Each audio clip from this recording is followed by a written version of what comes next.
Hello and welcome to Knit Cheek. My name is Natalie and I am the cheek behind Knit Cheek, and today I am talking all about the SoCal Fiber Fair.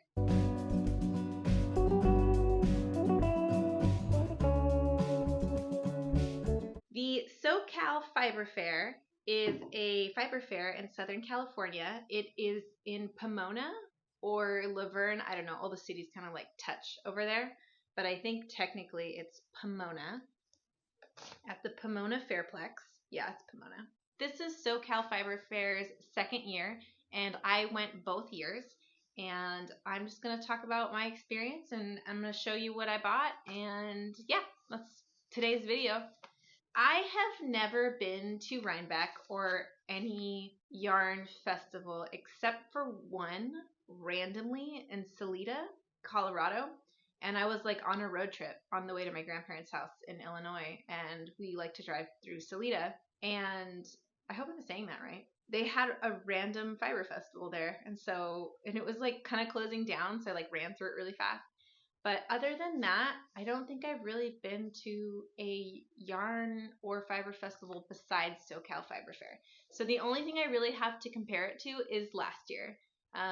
So yeah, I really enjoyed it this year.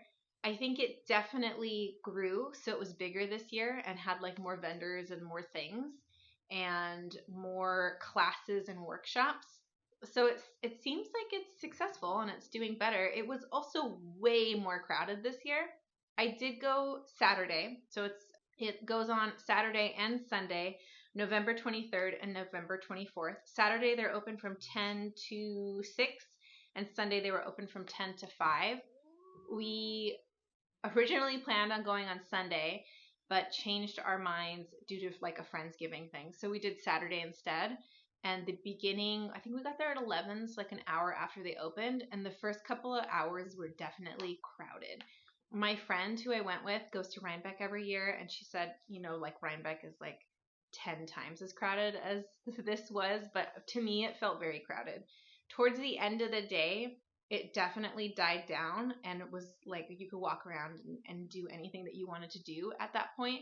But in the beginning, there was some booths where you kind of had to wait to get into, or like we would just look at the booth and then be like, okay, we need to come back to this one. We'll lap around. So overall, it was super enjoyable. I really had a lot of fun. I think what made me enjoy it so much more this year versus last year was going with a friend. Like that definitely made a difference.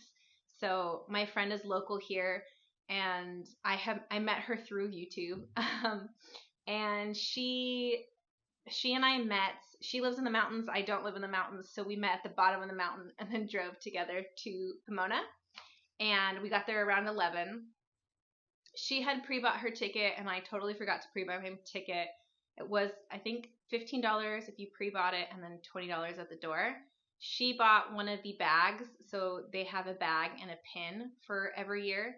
And I didn't, but I just forgot. But they're really cute, actually. The pins are really cute. So they had raffles, they had classes, workshops, and then they had live music, a fashion show, and a competition. So it's a legit festival. Like it totally had a lot of things going on and a lot of things to enjoy, and you could definitely spend the whole day there. There were plenty of tables to sit and knit if you needed to chill, which about halfway we did. We sat, unloaded our bags, we looked at what we bought, assessed what we needed still, and knit for a while and chatted with some people, and then continued to shop afterwards. Oh, I don't know why my cat is sitting on my lap, but she's angry. So a little background to the SoCal Fiber Fair. It was started by Nancy Bates, who is the designer behind the National Parks beanie. So she makes like a beanie design for every national park in the US. And then her daughter is a yarn dyer of Allie B Workshop Yarn. So they are a mother-daughter team who put this fair together. It is so cool to have a local like fiber fest. To me, I think the commute was about an hour, but it just feels really special to have that in Southern California, because you wouldn't really think of Southern California as being like a real knitting hub.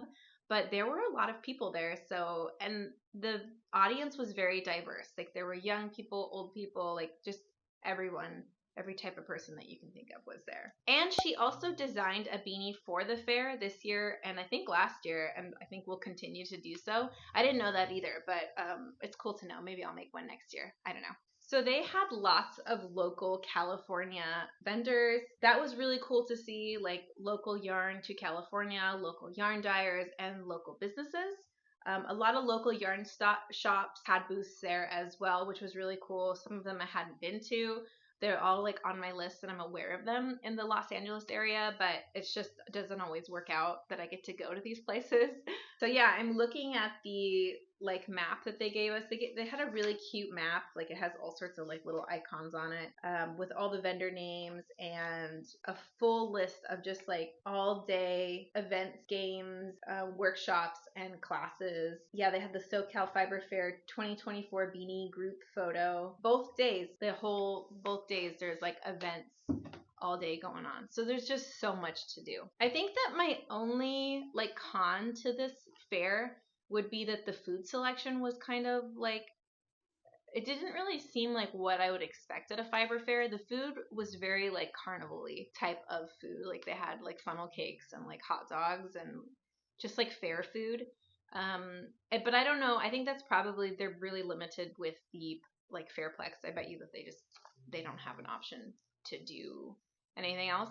But that would be my only criticism. And we didn't eat there. We did get like a drink at some point. My friend got an iced beverage and I got a hot beverage. And so they do have coffee and like tea and stuff. But it's not like a place where you can get like a latte or a salad even. Like it's just kind of like fair food only.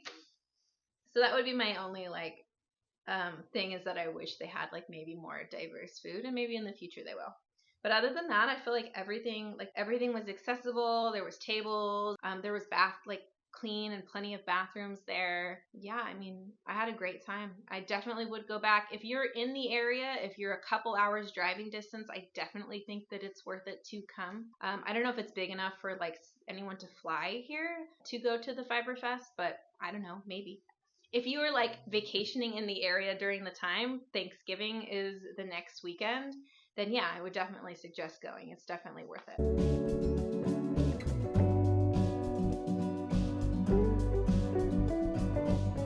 Okay, well, now that I've rambled about the Fiber Fair, I'm going to show you guys my haul. And I'll start with the first thing that I bought, which I thought was really cool. So they had a booth for all knit up designs, and that is a designer. Her name is Sierra Corinne. Well, I don't know how to pronounce her last name, but her name was Sierra, and she had her own booth, and I thought this was really cool. I don't know if they do this at normal fiber fairs, but so she had a booth selling just her patterns, like printed out, and then she would have the samples that you could touch, you could try on, and you could see. And I just thought that was the coolest idea, like as a designer, to actually get a booth at a fiber fair so that people can see your designs, touch your designs. And also comparatively, like when you're spending money at a fiber fair, like on yarn and stuff, patterns are relatively inexpensive, like comparatively to everything else that you're buying. These were, I think, $10 each, or like $9.99. They're like $1 more than if you were to get her digital patterns. And that's, I mean, you could go in there, save a couple bucks if you're buying a lot of them, and just see her patterns and then be inspired to buy them on Ravelry. But I liked that she had printed versions. They were like really nicely printed on, it's like even nicer than cardstock. I don't know what this is called.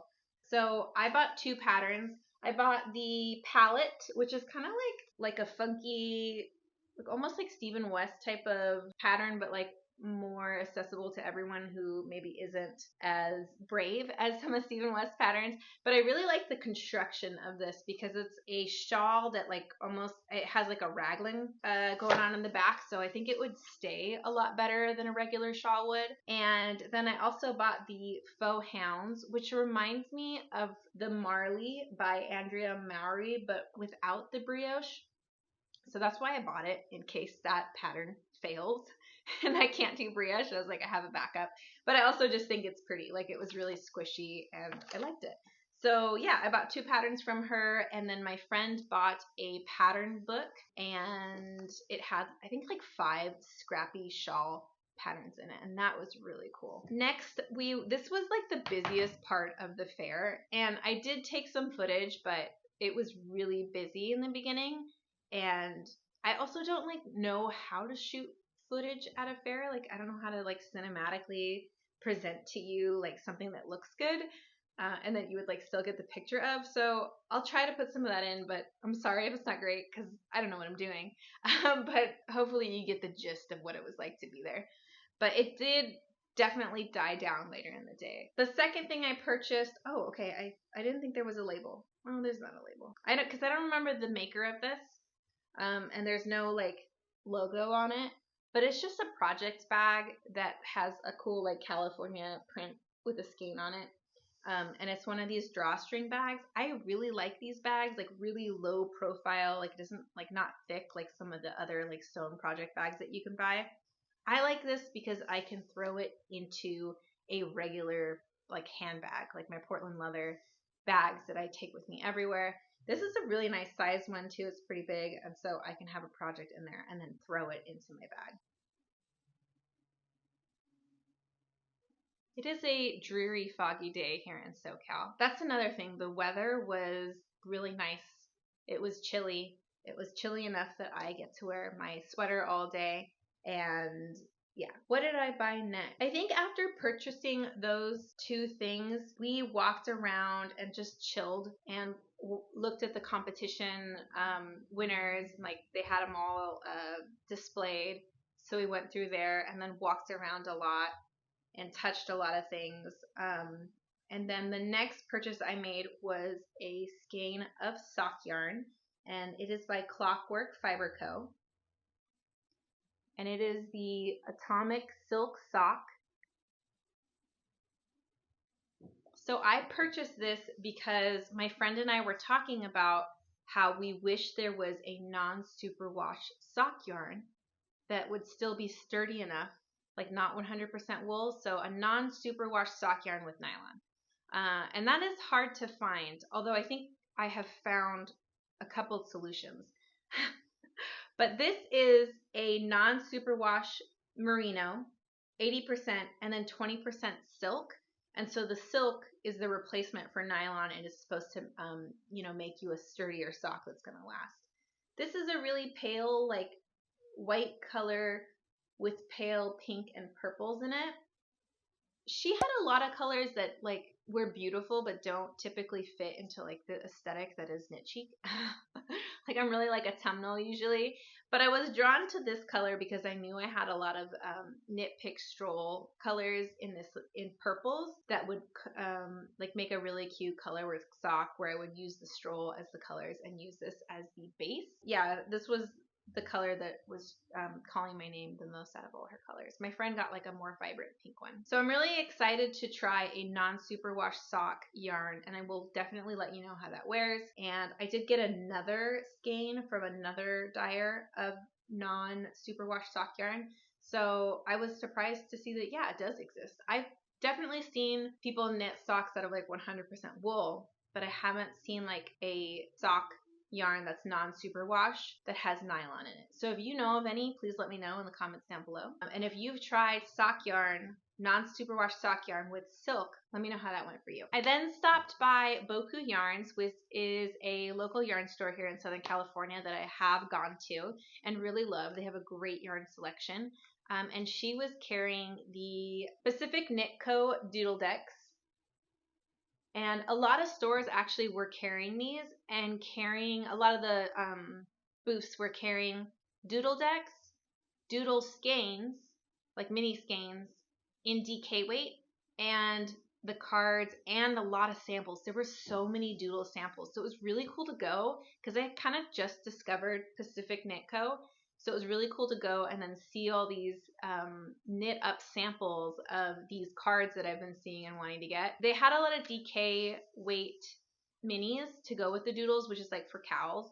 And I'm like looking to do socks with these with like colorwork motifs. Pacific Knit Co. has like base patterns for socks, cowls, and sweaters where you can like insert whatever doodles you want to do. And a doodle, if you don't know, a doodle is it's like a card that has like a pattern for color work. I'll show you one. I'll show you the one that she's posted a picture of. That way I'm like not giving away the pattern. Okay, I know she's posted this on her Instagram. So it's a card that has like a color work motif that you can insert into a pattern. And yeah, so you get like a whole deck of however many, I don't know how many. This is a half deck, and the half decks were 24 and a full deck was 28, I believe. And everyone had like the same prices. I don't know how many there are, but there's this many. So there's a lot in there. So I only bought the one because, you know, I want to see if I could do it before I buy more. But they had so many, like so many. And there was a booth that was selling like card holders like you would have for Pokemon cards back in the day to trade with. And I thought that was so cool. But yeah, it was just really cool to see all the samples and like see everybody knitting all these doodles. But I bought this from Buku yarn. I picked up a silly sticker that has profanity, so if you're easily offended, just skip like 30 seconds. It says F around and find out, and it's got a skull with like two knitting sticks through the eyeballs, which I don't know. I just thought this was really funny. So, because I say this saying a lot. So yeah, I had to buy the sticker. Next is my second to most expensive purchase that I made at the Fiber Fair, and that is from A Needle Runs Through It. So I picked up a pair of sock blockers, which I desperately needed because I'd been using some cardboard ones that I made myself, which surprisingly held up. Like I never wrapped it in saran wrap, and I had people ask, like, didn't it get soggy? And I thought it would, but I've knit 2 pairs of socks on it, and they're fine. But they're definitely not, they're not big enough. Like my socks don't really get stretched out on them.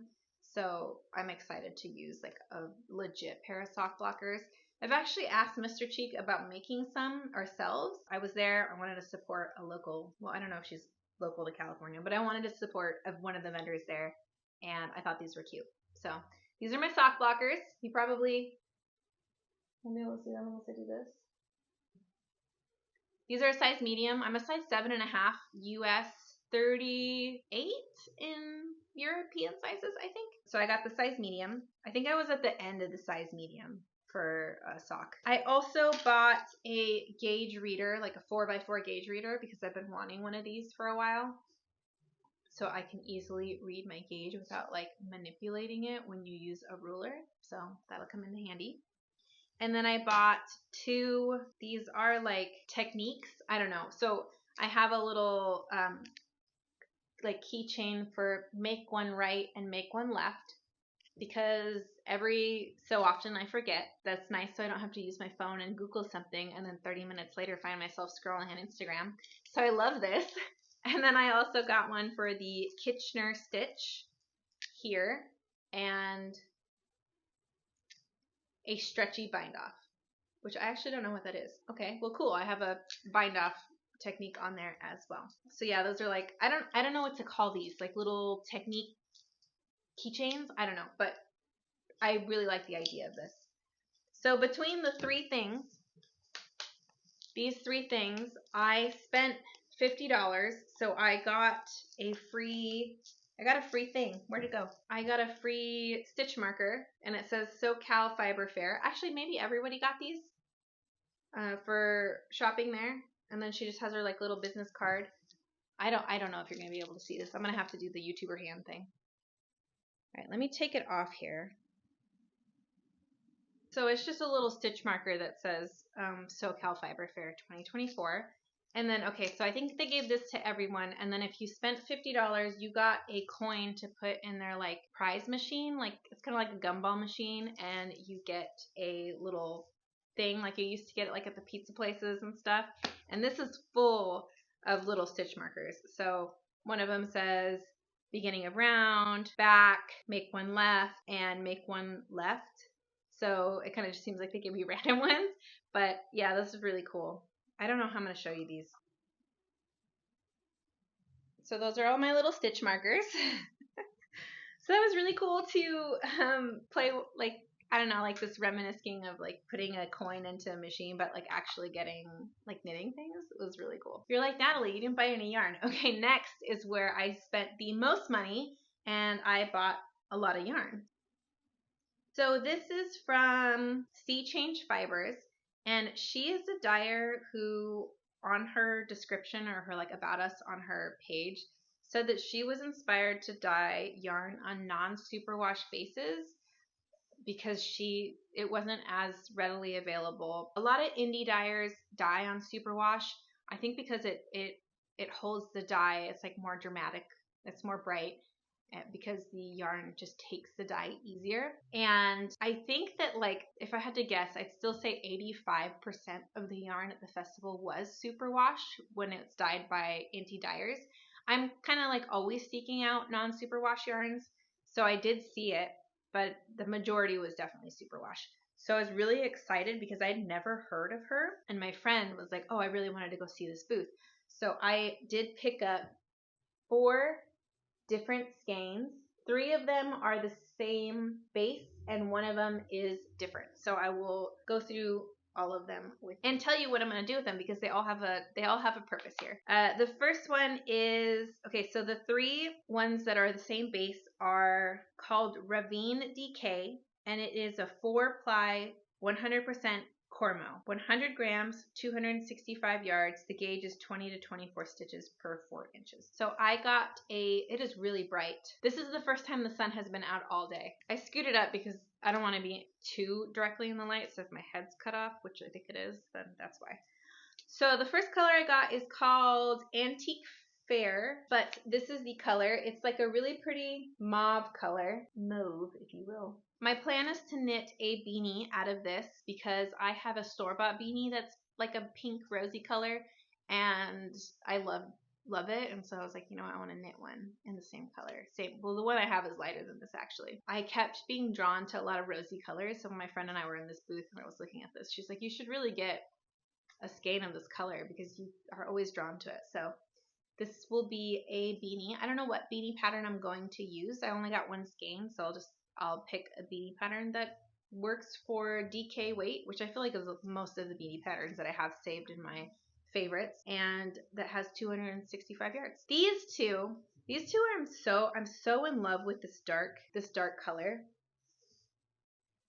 And then, oh, the sun will actually help me here, because on first glance, this looks like black, but it's actually like a really, really deep brown that looks black. But you can tell in the light, it's like very slightly tonal. And in the parts that are lighter, you can tell that it's brown. It's gorgeous. It's called Odile.